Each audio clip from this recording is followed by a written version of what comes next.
Welcome back.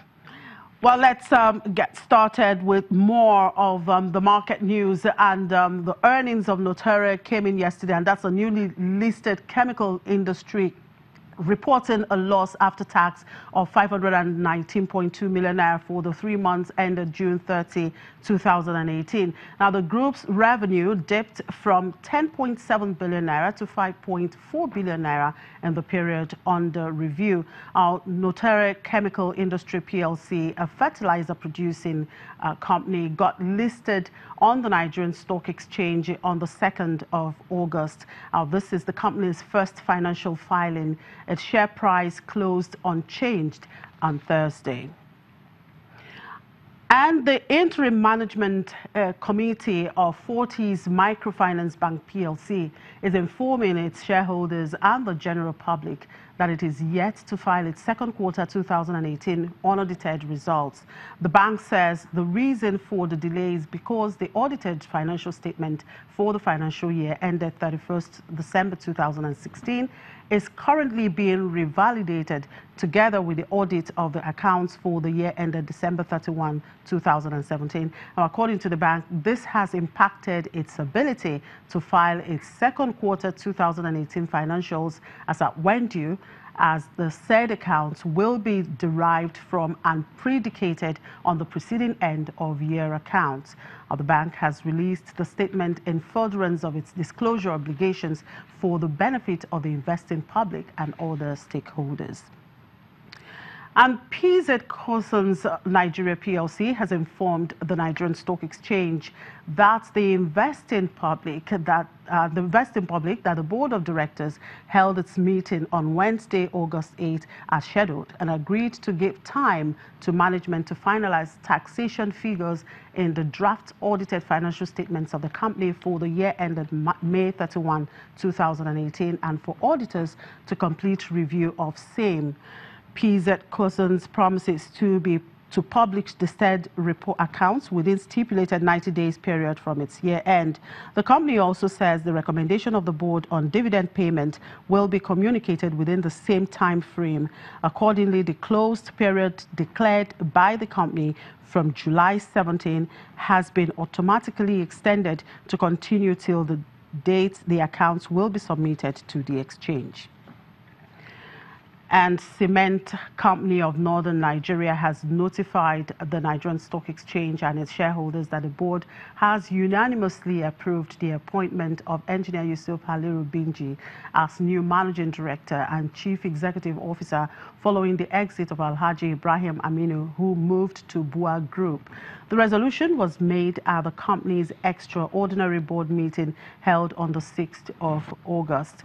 Engineer Binji has a Bachelor of Engineering in Chemical Engineering from Ahmadu Bello University in Zaria and MSc Chemical Process Engineering with distinction from the University College, University of London. He's also a registered engineer with the Council for the Regulation of Engineering in Nigeria. And for Thursday's market review, Bosun has the details. Bosun, there you go again.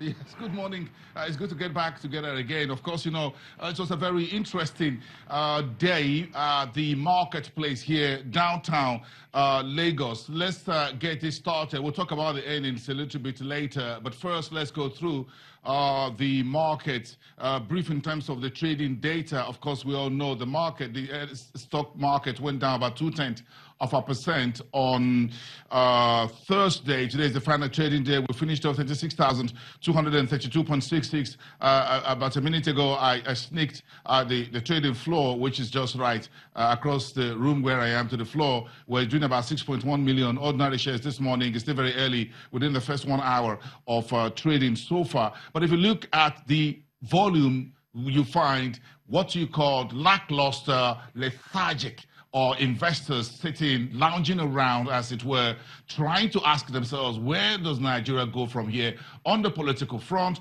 on inflation, on interest rates? So quite a lot of questions investors are looking for. So you're looking at that numbers. In terms of volume, you see that was down 65.09%, below our daily average of about 250 million shares. And we've seen this over the last 2 days or 2 sessions. That tells you when the volume goes down like this and you don't see any strong movement to the north or the south in terms of prices, that tells you investors are just lounging around.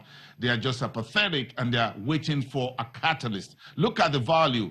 That's just 1.29 billion. If you look that over the Wednesday figure, that's about 76% lower than the figure. In terms of trade, a little bit decent, 2,795. But if you look at the 5 main sectors we track for our viewers here and around the world on a daily basis, and that's where we're going next. If you flip that over, you see the banking sector was down 0.12%, despite better than expected numbers from Zenith and GT Bank, and with the outlook on UBA and Access Bank, that sector still went down 0.12% on Thursday. GT Bank earnings beat some estimates by wide margins, and we can spend some time on that later on. But one of the big switch stories we have this week, investors are taking all these earnings and from other sectors a little bit with a pinch of salt and waiting for a major catalyst. Consumer goods was up about 0.1% because International Breweries PLC, that small cap brewer, saw a share price up 1.64% on Thursday. Surprisingly, the industrial goods sector remained unchanged, and that is a surprising story. We're trying to find out how is it that with Dangote Cement, Lafarge Cement Company of Northern Nigeria, and you mentioned that earlier, CCN appointing a new chief executive to replace the man who just departed for his rival cement company, the Boa Group, bringing a new man as the CEO and the managing director. Why is it that this sector is sitting unchanged for a second session, 2 sessions in a row? Insurance, a negative 1.24% because of a bit of a sell-off in that sector as well. Oil and gas, also a negative 0.68%. That's the stock story. But push that and look at the oil and gas space, and you find that investors seems to have gotten what they want from the market, and they're just looking for picking some stocks as they would want to see. So take me through the oil and gas stocks, and you can see right from the top, investors unchanged with corn oil earnings for the second quarter, 24.30 yesterday. Forte oil was unchanged at 23 naira per share. Double One PLC, that's Mobil Oil, a negative 5.56%, a bit of what you call a profit taking on that stock. Owando finished off 5.45 unchanged on 1.1 million volume of shares. Look at this Total, also unchanged. Eternal Oil, flip that over and look at the second page. Eternal Oil was a small cap oil retailer, up 1.67% on less than 200,000 shares. So that gives you a story about that. Investors trying to take decisions on stock based on their personal sentiments or what they feel, what that particular stock is buying. So there's no general rule about the stock market right now. Japan was down a massive maximum 10%, finishing 27 kobo on the counter.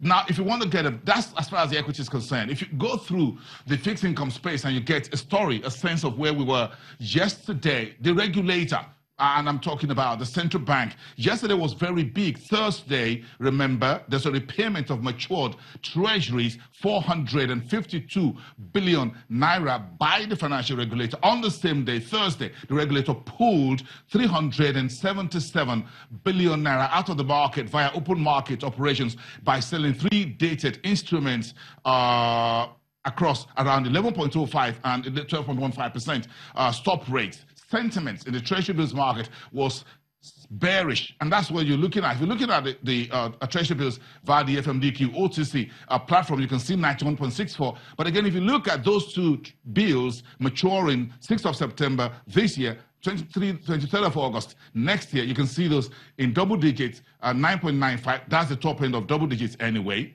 but that gives you an idea of what investors are looking at. So the bit of a sell-off in bearish yield climbing a little bit on treasury bills. The same story you find in the bond market, where 8.98 billion was the closing figure. If you look at the Naira bond now, you find that that's the total for the day. And where are investors looking at 2027, 2028, 2024 midterm papers, and one long-term among the most actively traded maturing 18th of March 2036. So that's the story a little bit in a summary for you, Chimeze there. If you look at the FX market, if you were interested in FX market, the total volume of transactions, currency market via the FMDQ, investors and exporters window was down on Thursday to 146.85 million dollars. That's about 49.05 against the figure we had on Wednesday.